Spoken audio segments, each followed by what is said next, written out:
మోషే నమ్మకస్తుడు అనే మాట మనం చదివాం.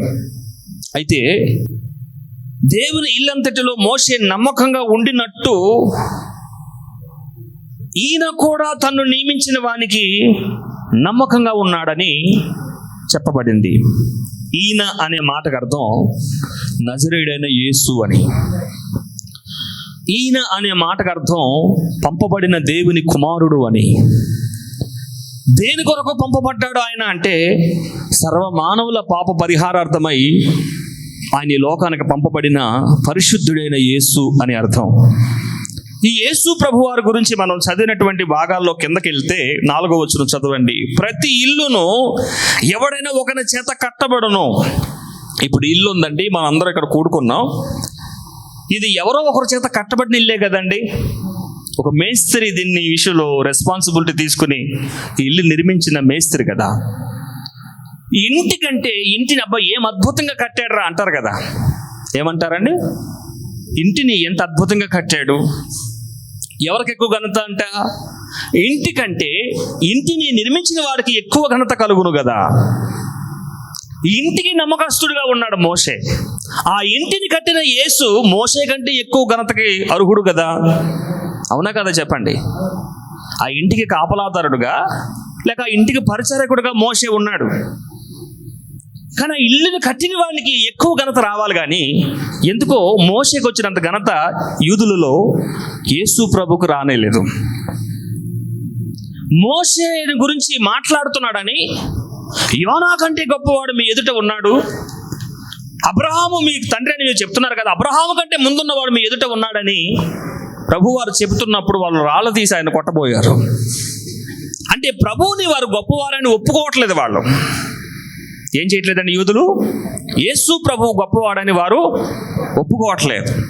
ఇక్కడ బైబిల్లో రాయబడిన మాట ఏంటంటే 5వ వచనం చూడండి.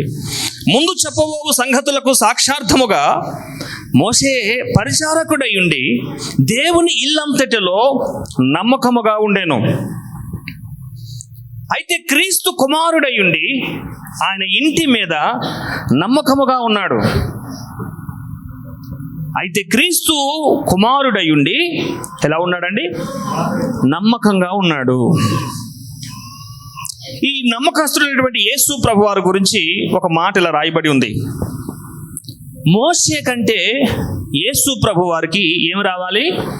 ఎక్కువ ఘనతకు అర్హుడని ఎంచబడింది. చెప్పండి, మోషే కంటే యేసు ప్రభువారు ఎక్కువ ఘనత పొందాలని రాయబడింది. ఆ మాట మోషే ఒక చోట చెప్తాడు చూడండి. కొంచెం ముందుకు వెళ్తే అపోస్తుల కార్యములు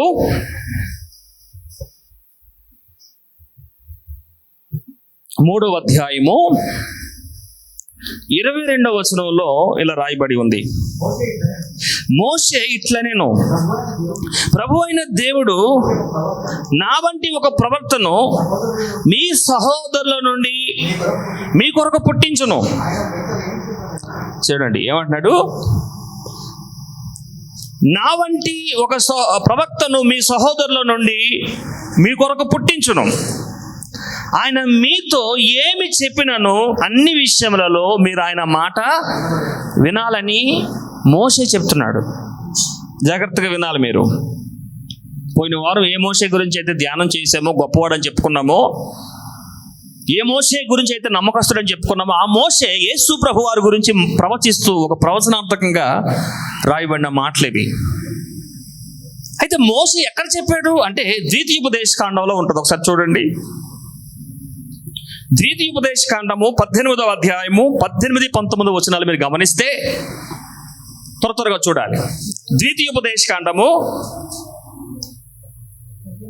18వ అధ్యాయము 18వ వచనంలో మీరు గమనిస్తే, వారి సహోదరుల నుండి నీ వంటి ప్రవక్తను వారి కొరకు పుట్టించెదను, అతని నోట నా మాటల నుంచుదును, నేను అతన్ని ఆజ్ఞాపించినది యావత్తును అతడు వారితో చెప్పును.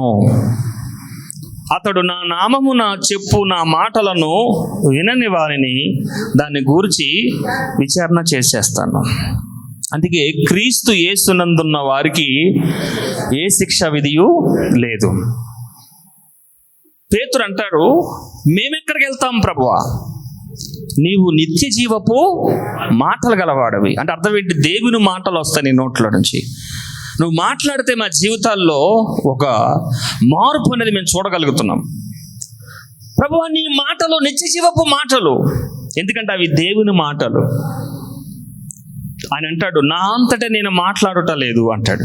విన్నారా మాట మీరు ఎప్పుడన్నా? ప్రభు ఏమంటాడు? నా అంతటా నేను మాట్లాడుట లేదు, నా అంతటా నేను రాలేదు, నేను చేసే కార్యం నా అంతటా నేను చేసేది కాదు, నన్ను పంపిన వాని కార్యం ఇది. ఆమేన్. ఇప్పుడు నేను మీకు చెప్పే సంగతులు, నేను చెప్పే మాటలు ఇవి నావి కాదు, నన్ను పంపిన వానివి అంటాడు. ఈ మాటలు మీకు అర్థమవుతుందండి? ఈ మాటలు ద్వితీయోపదేశ కాండములో మోషే ద్వారా రాయబడినటువంటి మాటలు. అపోస్తుల కార్యములో 3:22 మనం చూస్తాం. ఇందాకేం చదివాం? 3:22 మోషే ఇట్లా, నేను ప్రభు అయిన దేవుడు నా వంటి ఒక ప్రవర్తన మీ సహోదరుల నుండి మీ కొరకు పుట్టించును. ఆయన మీతో ఏమి చెప్పినాను అన్ని విషయములలో మీరు ఆయన మాట వినాలి. ఏం చేయాలి? ఆయన మాట మనము వినాలి. మరి ఆయన ఏమంటున్నాడు? మీరు వింటున్నారు, మీరు వినువారు మాత్రమై ఉన్నారు, ఆ మాటని మళ్ళీ పక్కకి గెంటేస్తా ఉన్నారు. కాబట్టి వినివాడు ఏం చేయాలంటే దేవుని మాటను గైకొనివాడుగా ఉండాలి. దేవునికి మహిమ కలుగును గాక. ఇంకొక మాట మీకు జ్ఞాపకం చేస్తా. కొంచెం ముందుకు వెళ్తే వీరిని అపోస్తుల కార్యములలో 6వ అధ్యాయం 14వ వచనంలో ఉంటుందన్నమాట. నజరేయుడైన యేసు ఈ చోటును పాడు చేసి, చెప్పండి, నజరేయుడైన యేసు పాడు చేసేవాడా బాగు చేసేవాడా? మాట్లాడాలి. పాడు చేసేవాడా బాగు చేసేవాడా? ఆయన అనుచరులు పాడు చేసేవారా బాగు చేసేవారా? చెప్పండి. క్రైస్తవ్యం సమాజాన్ని పాడు చేసేదా బాగు చేసేదా? క్రైస్తవ్యము సమాజాన్ని పాడు చేస్తుందా బాగు చేస్తుందండి? తల్లిదండ్రులకు లోబడని బిడ్డలను తల్లిదండ్రులకు లోబడేటట్టుగా చేసేది క్రైస్తవ్యం. మతోన్మాదంతో నింపబడిన వారిని మనుష్యుడిగా బ్రతికించేది క్రైస్తవ్యం. వాడు ఏమైతే నాకెందుకు, నేను బాగుండాలని ఒకడు ప్రాణం తీసైనా సరే వాడు బాగుపడాలని చూసే నరహంతకుడిని బాగు చేసేది క్రైస్తవ్యం. మూర్ఖులను మార్చేది క్రైస్తవ్యము, తిరిగిపోతులను మార్చేది క్రైస్తవ్యము. ఇక లోకంలో ఎన్నో రకాల మనుషులు ఉన్నారు, అందరినీ కూడా ఒక మానవత్వంతో నింపేది, చెప్పండి, పరిశుద్ధ గ్రంథంలో ఉన్న క్రైస్తవ్యము. వారు అనుకుంటున్నారు ఈయన పాడు చేయడానికి వచ్చాడని కదా. చెప్పండి, ఏం చేస్తున్నారంట? క్రైస్తవులు పాడు చేస్తున్నారట. ఇది ఇప్పుడు వార్త కాదు, ఇది ఆది సంఘంలోనే ఉంది. ఆ క్రీస్తు అనేవాడు ఏం చేస్తాడంటమ్మా? చదవండి ఒకసారి. ఈ నజరేయుడైన యేసు ఈ చోటును పాడు చేసి,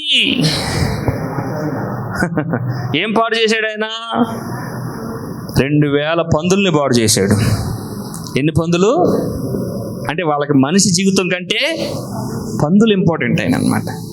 అరే, ఇన్ని రోజుల నుంచి వీడు నరక వేతన అనుభవిస్తున్నాడు, కుటుంబం అంతా ఏడుస్తుంది, వాడు రాళ్ళతో కొట్టుకుంటూ శ్మశానంలోకి వెళ్ళి వాడు హాని చేసుకుంటూ ఇంత బాధ అనుభవిస్తున్నాడే, వాడు ఈరోజు రక్షణ పొందాడు, వాడికి విడుదల కలిగిందని సంతోషించాల్సినటువంటి సమాజము ఏమన్నారండి?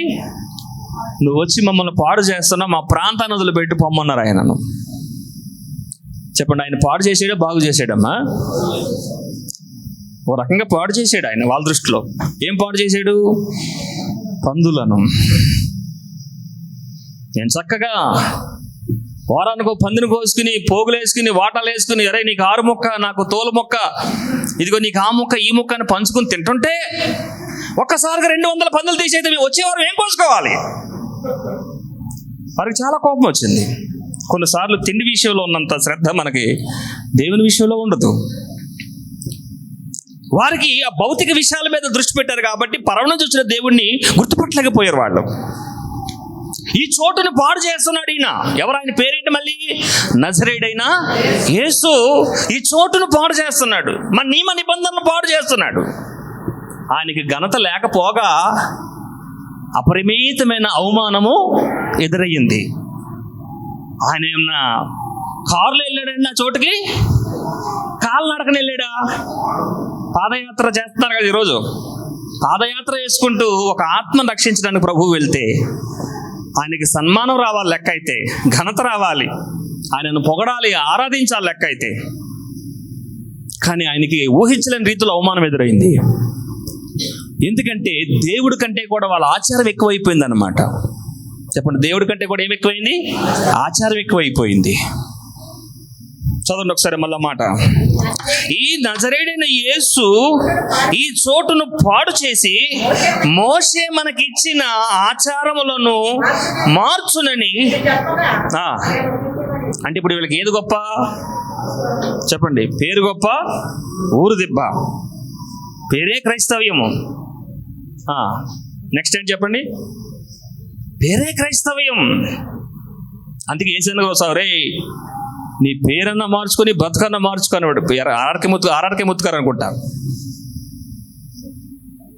ఒక ఆయన పేరు చూసి, ఆయన పేరు యేసుపాదమో ఏదో పేరు చూసి, పేరు అద్భుతంగా ఉందిరా, నువ్వేమో ఇంకా ఇలాగే ఉన్నావు, రక్షణ పొందలేదు నువ్వు, కాబట్టి జీవితం అన్నా మార్చుకో. చెప్పండి, నీ పేరన్నా మార్చుకో. ఎందుకంటే ఆ పేరుకి విలువ రావాలంటే నీ జీవితం ఆ పేరుకు తగ్గట్టు ఉండాలని అన్నారంట. అక్కడ ఏంటంటే మోషే పేరు చెప్పుకుని, మోషే మాకు ఇచ్చిన చట్టం, మోషే మాకు ఇచ్చిన ధర్మశాస్త్రం, మోషే మాకు ఇచ్చిన నిబంధనలని, ఆ నియమాలు పెట్టుకుని, ఆ నియమాలు ఎక్కడికి వెళ్ళిపోయినాయి అంటే ఆ మోషేని పంపించిన దేవుని కంటే ఇంకా ఎక్కువైపోయినాయి నియమాలు. మీకు అర్థమవుతుందండి? దుర్నీతి అంటే ఏంటి? నీతికి మించి. దుర్నీతి అంటే ఏంటమ్మా? నీతి కంటే నేను ఎక్కువ అనుకుంటుందంట దుర్నీతి. అపవాది చూసారా, దేవుని సింహాసనానికి సింహాసనం వేసుకుని దేవుని సృష్టి అయి ఉండి కూడా, దేవుడు సృష్టిస్తేనే కదా ఆ లూసిఫర్ వచ్చింది. ఆయన సృష్టిలో ఒక భాగమైన ఈ లూసిఫర్, ఆయన ఇచ్చిన కృప పొందుకున్న ఈ లూసిఫర్, ఆయన చేత గొప్పతనం పొందుకున్న ఈ లూసిఫర్, ఆయనకి వ్యతిరేకంగా సింహాసనం వేసి ఆయనకంటే నేను గొప్పదాన్ని అన్న ఉద్దేశంలోకి వచ్చింది. అది దుర్నీతి. మరి నీతి ఏంటి? చెప్పండి, నీతి ఏంటి? బిడ్డ ఎంత గొప్పవాడైనా, చెప్పండి, ఢిల్లీకి రాజైనా తల్లికి కొడుకే కదా. నీతి అంటే ఏంటి? నువ్వెంత గొప్పవాడైనా దేవుడికి ఇవ్వాల్సిన సమయం. ఆమేన్ చెప్పండి. వారు మోషే నియమించిన ఆచారముల గురించి యేసును చంపాలనుకున్నారు. బిగ్గరగా చెప్పండి, మోషే ఆచారములు గురించి యేసుని చంపాలనుకున్నారు. ఏం చేస్తున్నాడంటే యేసు ప్రభు చెడగొడుతున్నాడట వాళ్ళే ఆచారాలు, నియమ నిబంధనలు చెడగొడుతున్నాడట. ఏంటి నియమ నిబంధనలు అంటే, వారు ఆచారబద్ధకంగా దేవుణ్ణి మహింపరుస్తున్నారు కానీ ఆత్మతోనూ, చెప్పండి, ఆచారబద్ధకంగా దేవుణ్ణి మహింపరుస్తున్నారు కానీ ఆత్మతోనూ సత్యముతోనూ ఆయనను ఆరాధించటం లేదు. హృదయము బండగా ఉందట, అది విరిగి నలిగిన హృదయంగా లేదు అని ప్రభువు వారిని గురించి మాట్లాడుతూ అంటాడు, మీరు సున్నం కొట్టిన సమాధుల్లాగా ఉన్నారు. ఏమన్నాడు వారిని? మీరు సున్నం కొట్టిన సమాధులు. అంటే దాని అర్థం ఏంటి? సమాధుల దొడ్డు చూశారు మీరు కదా, ఎలా ఉంటాయి సమాధులు అమ్మా? చక్కగా నీట్గా పెయింట్లు వేసి, సంవత్సరానికి ఒకసారి నీట్గా పెయింట్లు వేసి తలుపుమంటాయి. మీరు చూడండి, లైటింగ్లు పెడతారు అక్కడ. సమాధి లోపడే ఉంటుంది కుళ్ళిన దేహము, పురుగులు పట్టిన దేహము, శిథిలమైపోయిన ఆ శరీరము, అట్టి పంజరం లోపల ఎముకలతో ఉంటుంది అన్నమాట. దీన్ని పోల్చాడు ప్రభువారు. మీరు పైకి సున్నం కొట్టిన సమాధులు లేక తెల్లగా కనపడుతున్నారు, బయటికి ఆకారం చూస్తే మంచివాళ్ళలాగా, క్రైస్తవ పిల్లల్లాగా, దేవుని పిల్లల్లా కనపడుతున్నారు కానీ మా మోషే ధర్మశాస్త్రం, మా మోషే గ్రంథం అని దీన్ని పట్టుకుని మీరు తిరుగుతున్నారు కానీ లోపల లోక ఆశలు, లోక కోరికలు, లోపల మీకు శరీర ఆలోచనలతో మీరు నింపబడి ఉన్నారని ప్రభువు వారికి పలుమార్లు బోధిస్తూ ఉండేవాడు. ఆ బోధక వారు ఎలా రియాక్ట్ అయ్యేవారు చెప్పరేటండి? సమాజం అంతానేమో మమ్మల్ని విలువగా మాట్లాడుతుంటే మా గురించి నువ్వు మాత్రం వచ్చి ఏమంటున్నావు మమ్మల్ని చెప్పరేటండి. సమాజం ఏమంటుంది? వాళ్ళ గురువులుగా చూస్తుంది, అంతే కదండి. వాళ్ళు నాలుగు ఇలా లంగిడి వేసుకుని వెళ్తుంటే అయ్యా వందనాలు అయ్యగారు అని అందరూ వందనాలు చెప్తుంటే వీళ్ళు అరే ఇంతమందికి ఉపయోగపడే మేము ఇంతమందిలో మంచిగా సెలమని మా గురించి సున్నగొట్ట సమాధులు అంటావా అని చాలా విపరీతంగా వాళ్ళు కోపించేవారు అనమాట. ఎందుకంటే బయటికి ప్రజలు ఏం చూస్తారంటే పై రూపాన్ని చూసి వారు ఒక దైవంగా కొలుస్తారనమాట దైవ సేవకుల్ని. వారు బలిపీఠం దగ్గర దేవుని యాజకులుగాను ఉపదేశకులుగాను ఈ ధర్మశాస్త్రాన్ని వివరించేవారుగా ఉన్నప్పుడు ప్రజలందరూ వారు గౌరవించేవాడు. కానీ ఒక యేసు ప్రభు వారు మాత్రం ఆయన వాళ్ళని ఏం చేసేవాడు? మందలించేవాడు, గద్దించేవాడు. ఎలా గద్దించాడు? ఒక మాట కొంచెం ముందుకెళ్దాం. ఒక మాట ప్రభు వారు ఏమంటారంటే, యోహాను శుభవార్త 7వ అధ్యాయం 19వ వచనం చూడండి. ఎలా గద్దించాడు వాళ్ళని? యోహాను శుభవార్త 7వ అధ్యాయం 19వ వచనం. మోషే మీకు ధర్మశాస్త్రం ఇయ్యలేదా? క్వశ్చన్ మార్క్ ఉందా మీ బైబిల్లో? క్వశ్చన్ మార్క్ ఉందా అండి? ఏంటి దానికి అర్థం? ఇచ్చాడని చెప్పాలి వాడు. ప్రభు వారిని అడిగాడు, మోషే ధర్మశాస్త్రం మీకు ఇయ్యలేదా? ఇచ్చాడు. ఆయనను మీలో ఎవడును ఆ ధర్మశాస్త్రమును గైకొనడు. అవునా కాదా?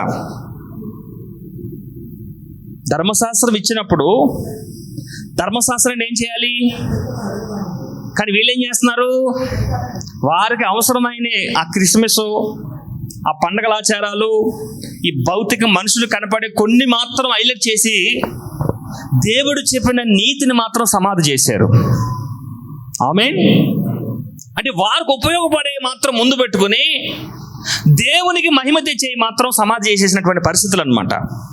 ప్రభు అడుగుతున్నాడు వాళ్ళని, మీరు మోషే గురించి నన్ను ఎదిరిస్తున్నారే, మోషే గురించి నన్ను చంపాలనుకుంటున్నారే, నేను చెప్పే మాటల కంటే మీకు మోషే ధర్మశాస్త్రం ఎక్కువ అని మీరు చెప్తున్నారు కదా. మోషే మీకు ధర్మశాస్త్రం ఇచ్చాడు కదా. అవును, ఇచ్చాడు. అయితే ఆ మోషే ఇచ్చిన ధర్మశాస్త్రాన్ని మీరు ఏం చేశారు? చదవండి ఒకసారి మళ్ళీ. మోషే మీకు ధర్మశాస్త్రం ఇయ్యలేదా? అయినను మీలో ఎవడును ఆ ధర్మశాస్త్రమును ఏం చేయడట? మాట్లాడండి. ఏం చేయరు? గైకొనటం అంటే, గై కొనకపోవడం అంటే అర్థం ఏంటి? ఎవరు చెప్తారా వాడుక భాషలో? గై కొనడు, అర్థం చేసుకోడు, అనుసరించరు. ఇంకా గై కోవడం అంటే అర్థం అంగీకరించరు, పాటించకపోవటం. మరి ఏం చేస్తున్నారు వాళ్ళు? చెప్పరేటండి. వారికి తెలిసిన కొన్ని ఉంటాయి కదా, ఆ కొన్ని వారు ముందు పెట్టుకుని ముందుకు వెళ్ళిపోతున్నారు. కానీ ఇప్పుడు మీరు చూసారా యూట్యూబ్లో ఎవరు నాబాటి సేవకులు ప్రసంగాలు చెప్తుంటే మధ్యలో ఒక ముక్క కట్ చేసి వేస్తారు, చూసారా? ఆ ముక్క కట్ చేస్తే అయ్యి ఎలా మాట్లాడతాడేంటి అని అనిపిస్తుంది మనకి. ఆ మెసేజ్ పూర్తిగా ఉంటే ఆయన ఎందుకు మాట్లాడాడో అర్థమైద్ది మనకి. అవునా కదా? మీరు చెప్పండి. అంటే దాని అర్థం ఏంటి? వాక్యంలో పైది కింద తీసేసి యేసు ప్రభు వారు ఏమన్నాడు? మీకు ఏది ఇష్టమో అడుగుడి, అది మీకు ఇవ్వబడును. ఆమేన్ చెప్పండి. అంతే ఉంది అక్కడ. దానిపైన ఏముంది? మీరు నా యందును నా మాటలు మీ యందు నిలిచి ఉండిన ఎడ మీకు ఏది ఇష్టమో అడుగుడు. అంటే బా నాకు ఇది ఇష్టం, నాకు అది ఇష్టం డాడీ అని చెప్పేస్తాం లిస్టు. కానీ పైన చరిత ఏంటి?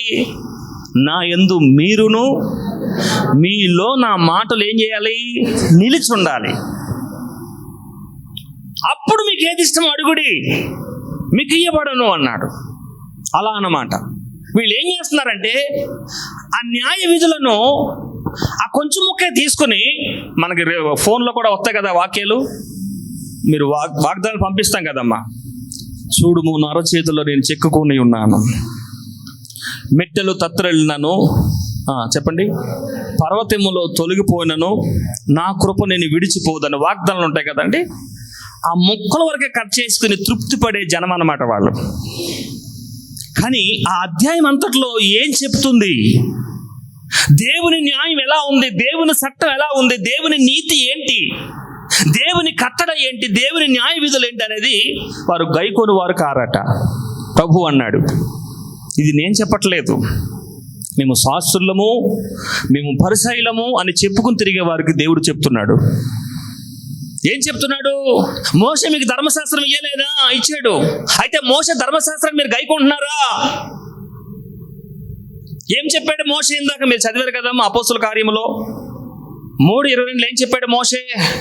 నా వంటి ప్రవక్తను ఒకరిని ఆయన పంపుతాడు, ఆయన మాట మీరు ఏం చేయాలి? వినాలి. కానీ మీరు ఈరోజు ఏం చేస్తున్నారు? మాట్లాడరేటండి, వినకపోగా చంపాలనుకుంటున్నారు ఆయనను, ఏళ్లతో సహా తీసేయాలనుకుంటున్నారు ఆయనను, క్రైస్తవ్యాన్ని నాశనం చేయాలనుకుంటున్నారు, సంఘాలను కూల్చేయాలనుకుంటున్నారు. కానీ దేవుడు ఎప్పుడో చెప్పాడు ద్వితీయ ఉపదేశకాండంలో ఏమని? మరొకసారి చదవండి, ఏమని చెప్పాడు అక్కడ ఆయన? 18:18లో వారి సహోదరులలో నుండి. యేసుప్రభు ఎక్కడి నుంచి వచ్చాడు? వారిలో ఉంచే కదా వచ్చింది. ఇతడు మన యోసేపు కుమారుడే కదా, ఇతడు మన వడ్లవాణి కుమారుడే కదా, వాళ్ళ మధ్యలో పుట్టినాడే కదండి ఆయన. అంటే ఈ వాక్యం నెరవేరిందా లేదండి? నెరవేరింది. దేవునికి మహిమ కలుగును గాక. మీరు చెప్తాను కొన్ని విషయాలు. ఎంత యుద్ధం చేశారంటే ప్రభు మీద. ఆయన సిలువ మోసినప్పుడు భారం కంటే వీళ్ళు ఎదుర్కొన్నప్పుడు ఎక్కువ భారం ఉండేది ఆయనకి. కొన్ని సందర్భాల్లో వారికి కనబడకుండా ఆయన చెప్పండి వెళ్ళి దాచుకొని పక్కకి వెళ్ళిపోయిన సందర్భాలు ఉన్నాయి. ఎందుకంటే వారు వాదనకు దిగుతారండి. వాళ్ళకు గురి గమ్యం లేదు. వాళ్ళకి ఏదో ఒక లొల్లు పెట్టుకుని గొడవ పెట్టుకుని ఏదో ఒకటి చేసి ఆ దాంట్లో ఆనందించే మనుషులు వాళ్ళు. కానీ ఇంకొక గురి ఉంది కదా. ఆ 3.5 సంవత్సరాల్లో ఆయన చేయాల్సిందంతా చేసి వెళ్ళాలి. ఆమేన్. కాబట్టి వీరితో వాదించడం వ్యర్థం అనుకుని దేవుడు కొన్నిసార్లు పక్కకి వెళ్ళిపోయాడు.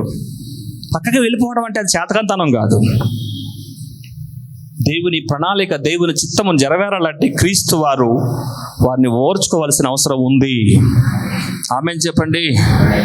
మీకు కొన్ని మాటలు నేను జ్ఞాపకం చేస్తా. కొంచెం ముందుకు వెళ్తే అపోస్తుల కార్యములు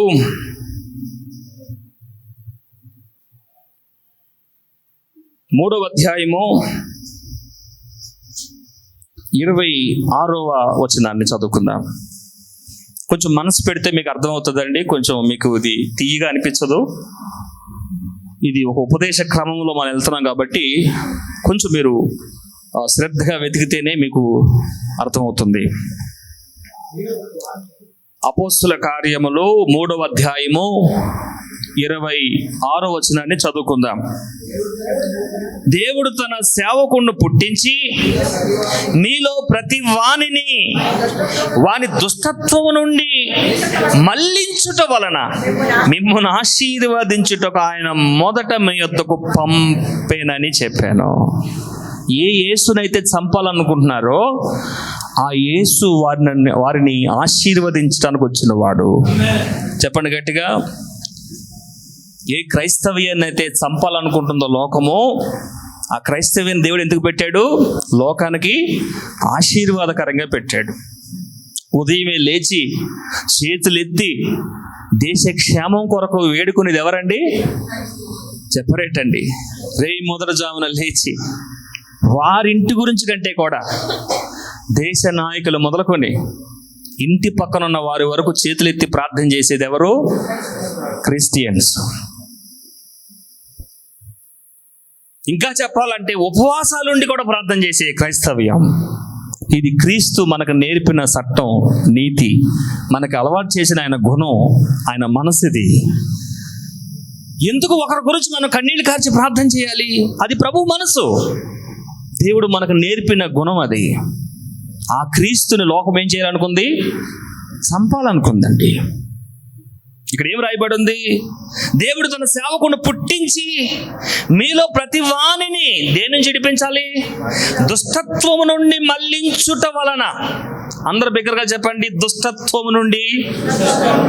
3 సార్లు చెప్పండి, దుష్టత్వము నుండి, దుష్టత్వము నుండి, దుష్టత్వము నుండి మళ్లించుట వలన. అంటే అలా దుష్టత్వంలో వెళ్ళిపోకుండా ఏం చేయడానికి వచ్చాడు ప్రభు?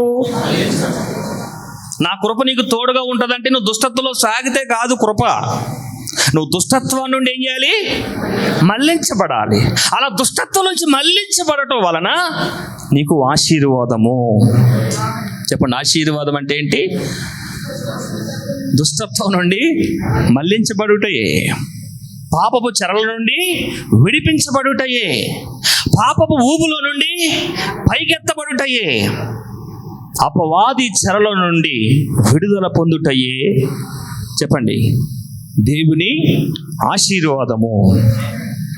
దేవుని ఆశీర్వాదం అంటే ఏంటి? సంపూర్ణంగా దేవునికి దగ్గర అవటమే ఆశీర్వాదము. ఒకవేళ నేను దేవుని దగ్గర అయ్యానండి, కానీ నా పేదరికం అలాగే ఉంది. అవును, నువ్వు ఆశీర్వదింపబడిన వ్యక్తివే. అదేంటి ఆశీర్వదింపబడతాం అంటే పేదరికమా? ఆశీర్వాదం అంటే ఇంకొకటి కాదండి.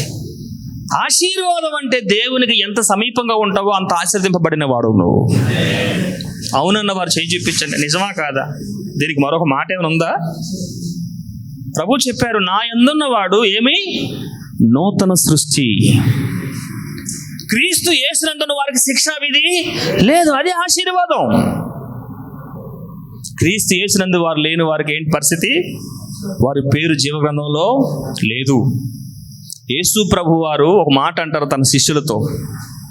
ఈ శిష్యులందరూ కలిపి ప్రార్థన చేస్తే దెయ్యం వెళ్ళిపోయిందట. దెయ్యం వెళ్ళిపోయింది. దెయ్యం విడిచి వెళ్ళిపోతే అబ్బా ఏమి కృప పొందేవరా మనం అనుకుని వారు సంతోషపడుతుంటే ప్రభువు వచ్చి అన్నాడు, అరే ఏదో అరాకొర కార్యాలు జరుగుతుందని సంతోషపడక మీ పేరు చెప్పండి. ఏమన్నాడు? మీ పేరు జీవగ్రంథంలో రాయబడి దాన్ని తలంచుకుని సంతోషించండి. అది నిజమైన ఆశీర్వాదం. మీ పాపముల నుండి మీరు విడుదల పొందారు, అది మీ నిజమైన ఆశీర్వాదం. మీ తరతరాల నుంచి వెంబడిస్తున్న పాపం అనే శాపం అనే కాడి ముక్కలుగా విరగొట్టబడింది, అది ఆశీర్వాదము. మీ పిల్లలకి మీరు కృప అనుగ్రహించబోతా ఉన్నారు, అది ఆశీర్వాదము. అబ్రహాము ఆశీర్వదింపబడ్డాడు. తన పిల్లలకి ఆస్తి ఇచ్చాడో లేదు తెలియదు, కానీ వాళ్ళ పిల్లలకి కృప ఇచ్చాడు అబ్రహాం. కృప చాలా ప్రాముఖ్యమైందండి. ఎడారిలో ఉన్న నీటి ఊటలు పుట్టింపగలదు దేవుని కృప. ఎక్కడ పుట్టిస్తుందట? ఎడారిలో కూడా నీటి ఊటల్ని పుట్టిస్తుంది దేవుని కృప. ఆ కృపకు మనం పాత్రులంగా యేసు రక్తము ద్వారా మనం చేయబడ్డాము. దేవునికి మహిమ కలుగును గాక. దేవుడు తన సేవకును పుట్టించి మీలో ప్రతి వాని దుష్టత్వము నుండి మళ్లించుట వలన మిమ్మల్ని ఆశీర్వదించుటకు ఆయనను మొదట మీ యొద్దకు పంపానని చెప్పాను. కానీ వీళ్ళు ఏం చేశారు? మోషే ధర్మశాస్త్ర గ్రంథాన్ని ఇలా పట్టుకోండి, పైకి ఒకసారి ఇలా పట్టుకోండమ్మా. ఇదిగో మా మోషే ధర్మశాస్త్రము అనండి. ఇదిగో మా మోషే ధర్మశాస్త్రము. మీకాక ముందు గ్రంథం ఏంటి చెప్పండి? పైకి దింపేశారా? ఎత్తండి పైకి. హే మా మోషే ధర్మశాస్త్రం అంటే ఆ గ్రంథం చదువురాళ్ళు. ఇది మన గురించి కాదండి, నేను మిమ్మల్ని అనేరు. వాళ్ళు అలా గ్రంథాన్ని పట్టుకుని మా మోషే ధర్మశాస్త్రం, మేము ఇజ్రాయేలీలము, మేము అబ్రహాము సంతానం అని ఆ పేరు చెప్పుకొని, చెప్పండి పేరు గొప్ప ఊరు తిప్పడినట్టు. మీరు చూసారా సిమలాపి ఏం కలరేసి అమ్ముతాడు వాడు. చెట్టు పేరు చెప్పి కాయలు అమ్ముకుంటారు చూడండి, అలాగా మరి మాట్లాడుతుంటే ప్రభువుకు అన్నీ తెలుసు కదా. ప్రభు హృదయాంతరంగాల్ని ఎరిగినవాడు. మన ఆరాధనను దేవుడు ఆస్వాదించడానికి ముందు మన హృదయ స్థితిగతులను చూస్తాడు. నీ హృదయ గది చీకటగా ఉందా, వెలుగుగా ఉందా? నీ హృదయ గది దేంతో నింపబడింది అనేది ప్రభువు చూస్తాడు. నేను చెప్పు సంగతులు దేవుని సంగతులేనా కదా? దేవుని సంగతులే కదా. వీరేం చేస్తున్నారంట? ప్రభు వారిని ఆశీర్వదించడానికి వచ్చాననే విషయం వారు తెలియక మోషే మా ధర్మశాస్త్ర గ్రంథం, మోషే మా గ్రంథం, మన గ్రంథం అని దానిని పట్టుకున్నారు, కానీ మమ్మల్ని ఆశీర్వదించడానికి వచ్చిన మెస్సయ్యని గుర్తుపట్టలేకపోయారు. నిజంగా తూర్పు దేశపు జ్ఞానులు ఎంత గొప్పవాళ్ళండి వాళ్ళు. ప్రభు బాలుడుగా ఉన్నప్పుడే ప్రభు దగ్గరికి వెళ్ళారు వాళ్ళు. దేన్ని ఆధారం చేసుకుని వెళ్ళారండి? లేఖనాలే కదా. అంతే కదా, చెప్పండి. యూదులకు రాజుగా పుట్టిన వాడు ఎక్కడా అని అడిగితే వాడు వెంటనే పైకి లేచి ఏమన్నాడు? అసంభవం. యూదులకు రాజుగా పుట్టడమా? అసంభవం అని కూర్చుని ఒక తన్ని మేము చిన్నప్పుడు స్కిట్ వేసేవాళ్ళం. కూర్చుని ఒక తన్ని అసంభవం అని. అప్పుడు శాస్త్రులను పరిచయాలందరూ పిలిస్తే లేఖనాలను పరిశోధించి ఏమన్నారు వాళ్ళు? అవును, యూదులకు రాజుగా మీలో ఒకడు పుడతాడని బైబిల్లో ఉంది అని లేఖనాలు ఆధారించి చెప్పారు. అవునా? అవునండి. అప్పుడు ఏం చేద్దాం మరి? ఇంకా చేసేది ఏముందండి? 2 సంవత్సరాల వయసు గల వారిని, ఇంకా యువతల నాకు తెలిసి యేసుప్రభు పుట్టే ఉంటాడు. వీళ్ళు చెప్పారంటే పుట్టే ఉంటాడు. సుమారు ఎంత వయసు ఉండొచ్చు అంటే, వీళ్ళు ఇప్పుడే వచ్చారంటే వాళ్ళ 2 సంవత్సరాల ప్రయాణం కదండి. అయితే 2 సంవత్సరాల వయసు ఉన్న వాళ్ళందరూ కూడా ఏం చేయమన్నాడు? చంపించా. ఏంటి వాడి స్వార్థం? రాజు పుడితే చెప్పండి, మా ఇంట్లో పుట్టాలి, నా కొడుకు రాజు అవ్వాలి, ఇంకొకటి కొడుకు రాజు కాకూడదు, మా కొడుకే పాస్టర్ అవ్వాలి, ఇంకొకటి కొడుకు పాస్టర్ అవ్వకూడదు. ఇది మామూలు స్వార్థం కాదు ఇది. వాడి స్వార్థం ఎన్ని మంది పసిగొంతులు కోసేసింది. వాడి అడియాశ, వాడి ఒక్కడి కోసం ఆలోచించుకున్న ఆలోచన ఎన్ని కుటుంబాల్లో ఏడుపులు. ఇలాంటి పశుప్రాయులను మార్చడానికే ప్రభు అయిన క్రీస్తు వచ్చారు. అంటే నేను నా ఇల్లు బాగుండాలంటే పక్కోడు ఏమైనా పర్లేదు అనుకుని అలాంటి మూర్ఖ హృదయాలను మార్చడానికే క్రీస్తు దీనుడిగా ఈ లోకానికి వచ్చారు. చెప్పండి, యేసయ్యకు మహిమ కలుగును గాక, మహిమ కలుగును గాక. మరొక మాట మీకు జ్ఞాపకం చేస్తాను.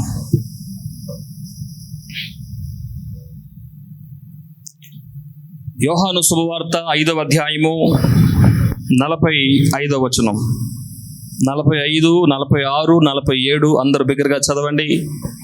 యోహాను శుభవార్త 5వ అధ్యాయము 45, 46, 47 వచనాలు.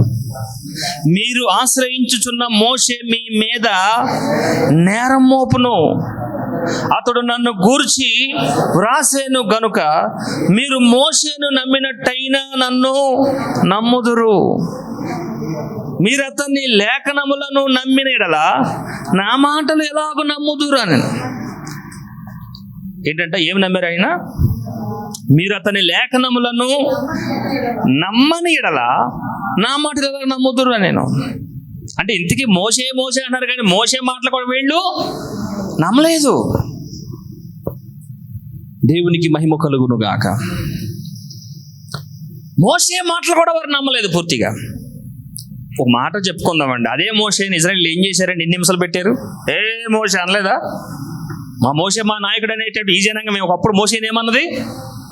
మోషే, ఐగుప్తులో సమాధులు లేవని మమ్మల్ని ఇక్కడ చంపడానికి తెచ్చావా?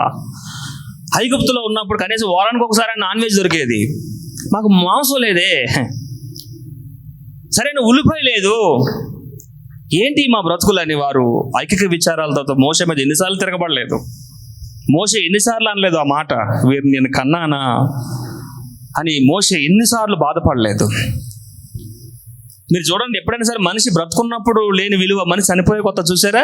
అమ్మా అమ్మా నిన్న పొద్దులేనమ్మా ఆంటీ బాగున్నావా అన్నాడమ్మా. ఎంతలోనే మా అమ్మ ఎవరో అంటుంది, మొన్న చనిపోయారు మా చెల్లెమ్మ వాళ్ళ మామయ్య గారు, 4 సార్లు అందన్నమాట. నేను మొన్న ఇంటికి వెళ్ళాను, అక్క అన్నాడమ్మా, చెల్లెమ్మ ఎలా ఉన్నావు చెల్లెమ్మ అన్నాడమ్మా. కనుమరుగు అయిపోయాడమ్మా.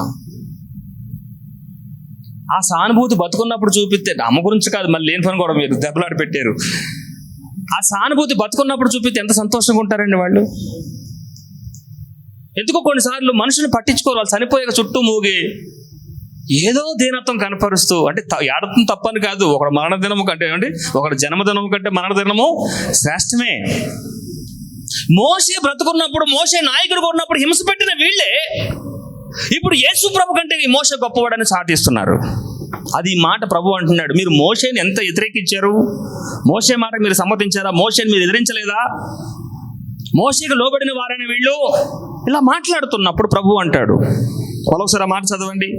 మీరు ఆశ్రయించుచున్న మోషే మీ మీద ఏం మోపుతున్నాడు? ఏంటా నేరము? వీరు లోబడనొల్లని ప్రజలు. మోషే అనలేదండి ఆ మాట. ఏమన్నాడు మోషే ఇజ్రాయేల్ గురించి? వీరు లోబడనొల్లని ప్రజలు. వారు వింటూనే ఉంటారు కానీ లోబడరు. వారు వింటూనే ఉంటారు, ఇది తప్పని తెలుసు వాళ్ళకి, ఇది ధర్మశాస్త్రం, ఇది న్యాయం, నేను చెప్పేది కరెక్ట్ అని వారికి తెలుసు కూడా, ఎందుకో దానికి వారు అర్పించుకోరు. వీరు లోబడనొల్లని ప్రజలని మోషే కంప్లైంట్ ఇచ్చాడట. మళ్ళీ ఒకసారి చదవండి. మీరు ఆశ్రయించుచున్న మోషే మీ మీద నేరం మోపును, అతడు నన్ను గూర్చి వ్రాసాను గనుక మీరు మోషేను నమ్మినట్టయినను నన్ను నమ్ముదురు. మీరు అతని నా లేఖనములను నమ్మని ఎడల నా మాటలు ఎలాగ నమ్ముతున్నారు? నమ్మరు మీరు. మోషే దేవుని ఇల్లంతటి మీద ఏమై ఉన్నాడమ్మా? పరిచారకుడై ఉండి నమ్మకంగా ఉన్నాడు. ఇప్పుడు యేసు ప్రభు వారు దేవుని ఇంటిలో ఏమై ఉండి నమ్మకంగా ఉన్నాడు? మీరు మూలం మర్చిపోకూడదు. మోషే దేవుని ఇంటి మీద కుమారుడై వారసుడై ఉండి కూడా నమ్మకంగా ఉన్నాడు. మోషేని వారు గొప్పగా మాట్లాడుతున్నారు, కానీ దేవుని కుమారుని ఏం చేస్తున్నారు? వాళ్ళు తృణీకరిస్తున్నారు, వద్దంటున్నారు, తీసుకోవట్లా. దేవుని చట్టాన్ని లోపల రానివ్వట్లేదు వాళ్ళు. ఎంత గమ్మత్తు అంటే ఒక మాట మీకు జ్ఞాపకం చేస్తారండి. కొంచెం ముందుకు వెళ్దాం. ఒక మాట మీకు జ్ఞాపకం చేస్తాను.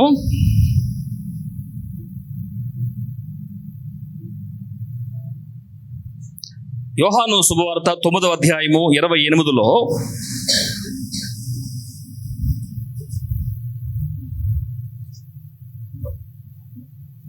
అందుకు వారు, నీవే వాని శిష్యుడవు.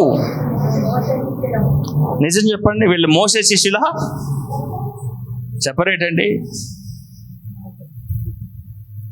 మేము మోసే శిష్యులము, నీవే వాడి శిష్యుడవు.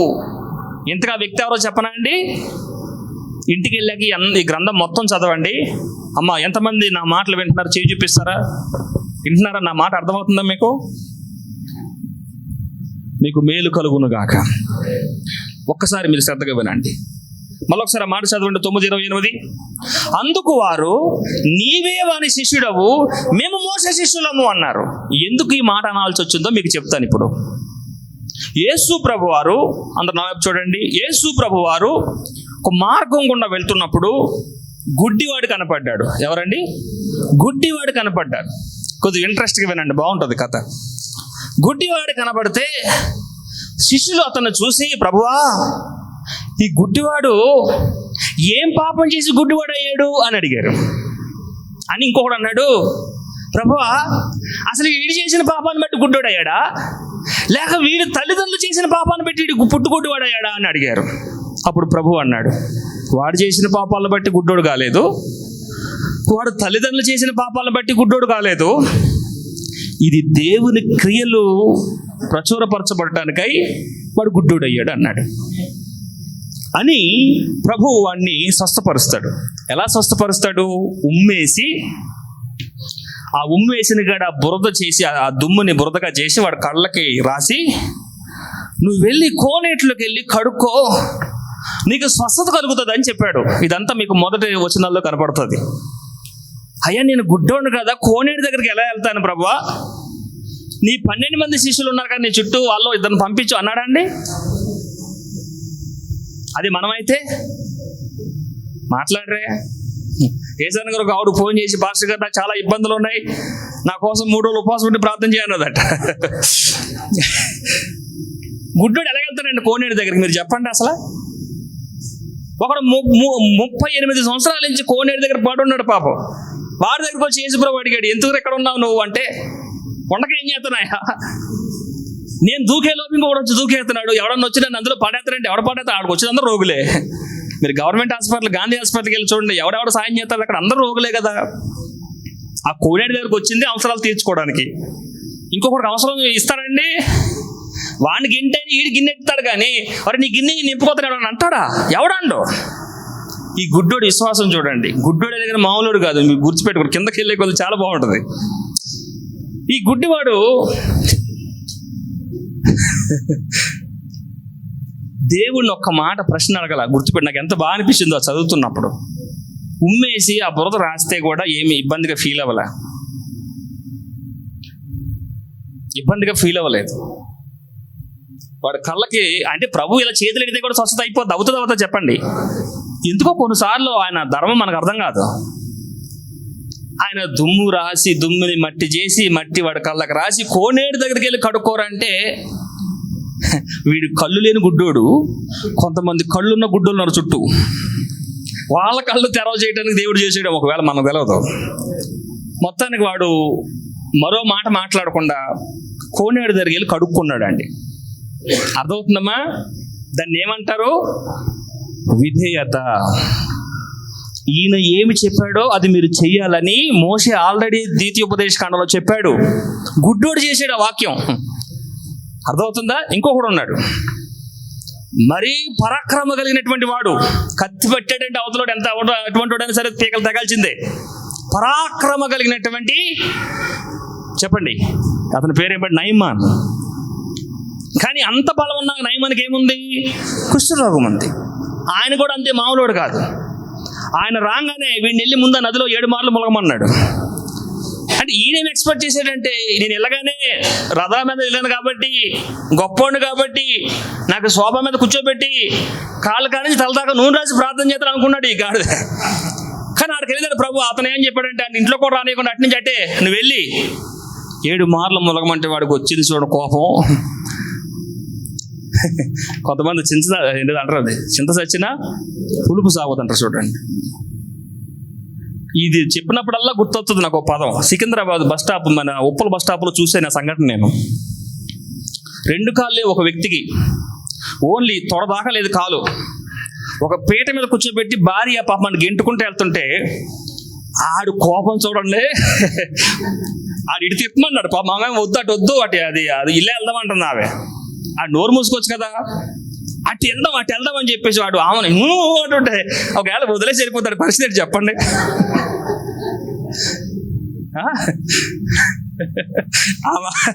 రోడ్డు మధ్యలో వాడిని అలా వదిలేసి వెళ్ళిపోతాడు. పరిస్థితి ఏంటి?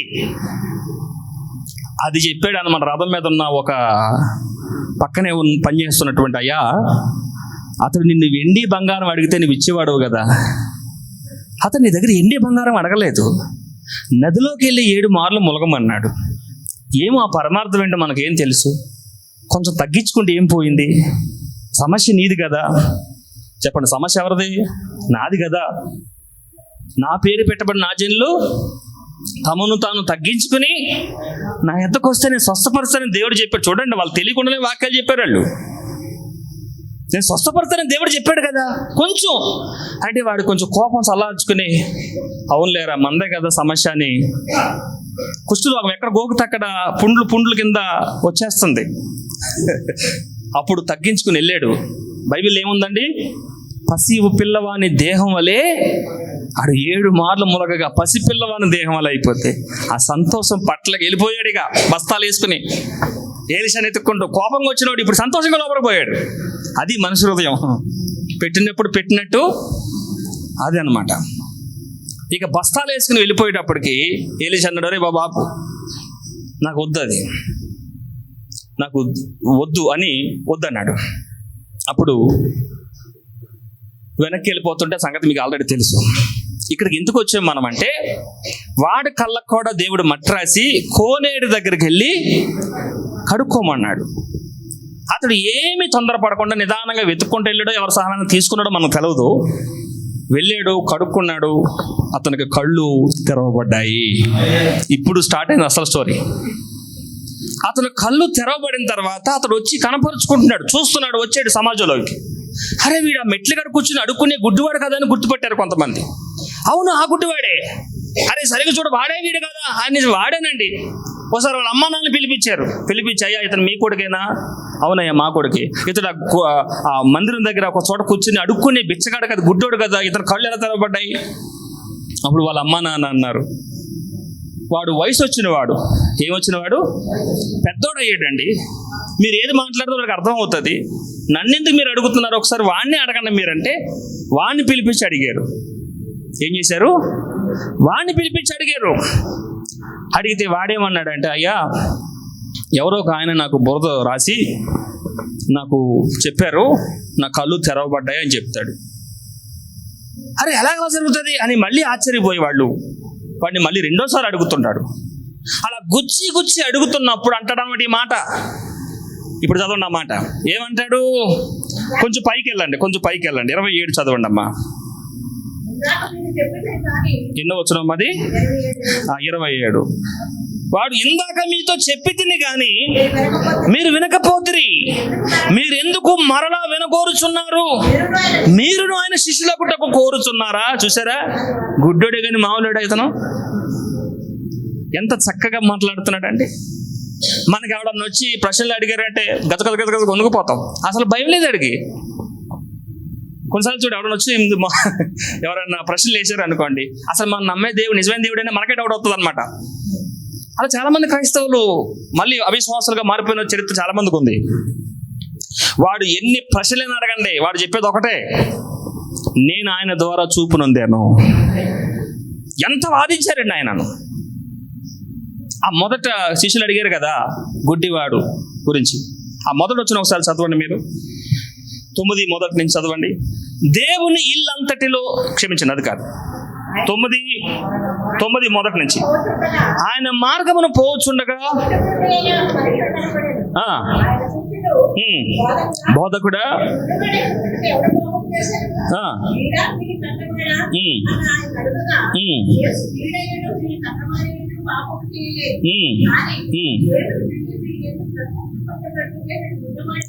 ఆమేన్ చెప్పండి. ఏంటి దేవుని క్రియలు? నిర్గమ 4:11 చూడండి. ఏంటి దేవుని క్రియలు? నిర్గమ 4:11 అంటాడు,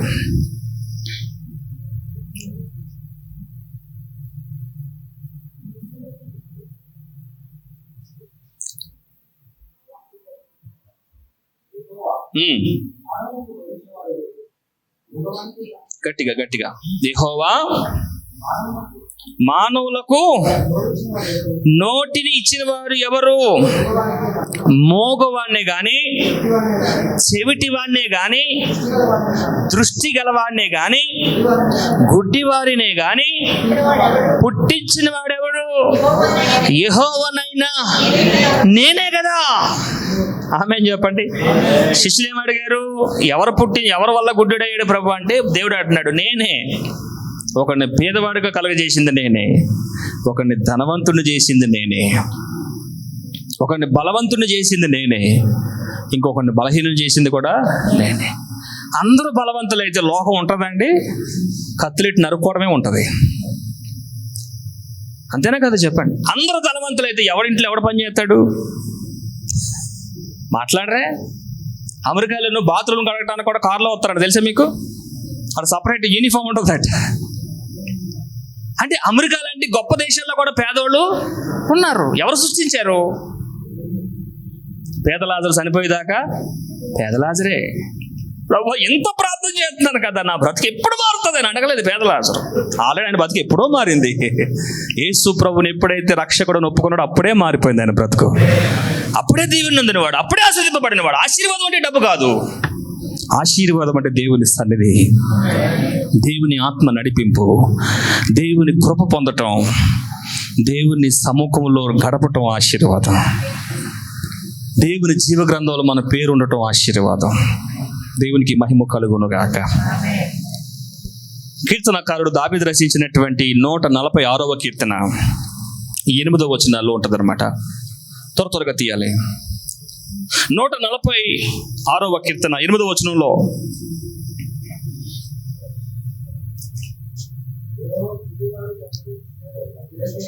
గట్టిగమ్మా,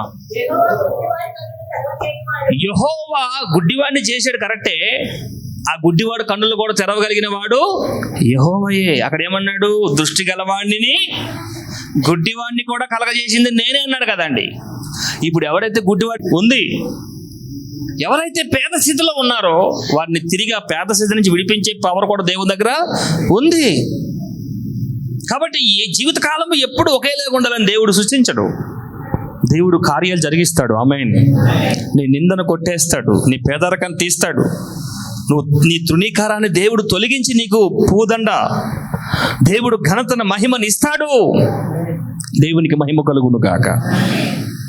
యెషయా గ్రంథంలో ఒక మాట ఉంటుంది చూడండి, 35:5. యెషయా గ్రంథం 35:5లో ఉంటుంది. యెషయా గ్రంథం 35:5లో గుడ్డివారి కన్నులు తెరవబడెను. ఏంటమ్మా? చెవిటివాడు చెవులు విప్పబడెను. ఎవరి ద్వారా విప్పబడింది? యేసు ప్రభు వారి ద్వారా. వారేమన్నారు? నజరేతు నుండి వచ్చినటువంటి యేసు ఏం చేయడానికి వచ్చాడు అన్నారు వాళ్ళు? పాడు చేయటానికి వచ్చాడు. మన మోసే పెట్టిన ఆచారాలని పాడు చేస్తున్నాడు యేసు. పిలాతు అడిగాడు, ఎందుకు చంపాలనుకుంటున్నారయ్యా మీరు ప్రభువుని? ఏంటి ఆయనలో ఏం పాపం ఉందంటే వాళ్ళు ఒకటే ఎలుగెత్తి ఆయనని చంపాలి. కారణం ఏంటి అంటే అన్ని నిజాలు చెప్తున్నాడు ఆయన, అందుకే ఆయన చంపాలి. చెప్పండి, కారణం ఏంటి? అన్ని నిజాలే. నిజాలు కొన్నిసార్లు మనిషిని చంపేస్తాయండి, తెలుసా? నిజాన్ని బోధించేవాడికి ఎందుకు అంత ఘనత రాదు? నిజాన్ని బోధించేవాడికి ఎందుకు అంత సన్మానాలు రావు? ఇది ఇప్పటి కాలం కాదు, ఆనాటిలోనే ప్రభువుని ఆయన శిష్యులు కూడా రాళ్ళతో కొట్టి చంపారు. స్టెఫన్ ఎందుకు చంపారు తెలుసు కదా మీకు? ఆయన బైబిల్ ఎత్తి బోధిస్తుంటే ఆయన బోధకు తట్టుకోలేక చంపేశారు. అప్పుడు స్టెఫన్ ప్రేయర్ చేశాడు, తండ్రి వీరు ఏం చేస్తున్నారో వీరికి తెలియక చేస్తున్నారు, వీరిని క్షమించమని ప్రార్థన చేశాడు. కాబట్టి దేవుని ప్రేమతో మీ అందరికీ చేతులు జోడించి చెప్తున్నాను, దేవుని సన్నిధిలో ఆయన గ్రంథాన్ని పట్టుకున్న మనము ఆ గ్రంథాన్ని విప్పి దాన్ని ధ్యానించుదుము గాక. ఇందాక మోషే ధర్మశాస్త్రం మీకు ఇయ్యలేదా అని అడిగాడు కదండి ఆయన. మోషే ధర్మశాస్త్రాన్ని మీకు ఇయ్యలేదా? ఇచ్చాడు. అయితే మీరు ఏం చేయట్లేదు? ఆ ధర్మశాస్త్రాన్ని మీరు గైకొనటం లేదు. ఒకవేళ ధర్మశాస్త్రాన్ని గైకొన్న వారైతే మీతో మాట్లాడేవాడు ఎవడో మీరు గుర్తుపడతారు. మీరు